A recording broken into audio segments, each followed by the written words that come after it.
সালাম আলাইকুম হানিফ ভাই। এ বেড়া এবার সালাম দে। সালাম দিছি হ্যাঁ? তোমারে সালাম লইবা। না, এবার সালাম দে। আর কে? তুমি কোন জাতের মুসলমান? কে? হ্যাঁ সালাম দে লই আমি কি দিলা সালাম আলাইকুম। সালাম আলাইকুম। এ সালাম আলাইকুম। কে? আসসালামু আলাইকুম ওয়া আলাইকুম ও সালাম বেটা। রাহমাতুল্লাহি ওয়া বারাকাতু। এটা এবার সালাম সালাম হইছে। দে মানছে সালাম আলাইকুম। এটা হ্যাঁ? সালাম আলি হইছে। বালা করে মুসলমান হও ওই হায়বাতে সালাম দিও।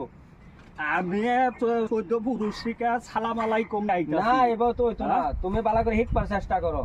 একবার হ্যাঁ? চেষ্টা করতাম। আচ্ছা তুমি কইয়া দেওছে দর্শক সালাম আলাইকুমটা সহি হইছে না হানিফের সালামটা হ্যাঁ? সহি হইছে। দর্শক বন্ধুরা একবার কই দিতেছি সবসময় সালাম দিবা মাথার উঠে না। আসসালামু আলাইকুম সুন্দর আমি করে। ছোট থেকে সালাম আলাইকুম সালাম আলাইকুম ছোট থেকে তো সালাম আলাইকুম দিয়ে আইতাছি। বালা মুসলমান হইলো আগে খালি নাম দেও জান জান জান আইনের আর সালাম জান, আলাইকুম দরকার নাই আইনের সালাম আলাইকুম। দর্শক বন্ধুরা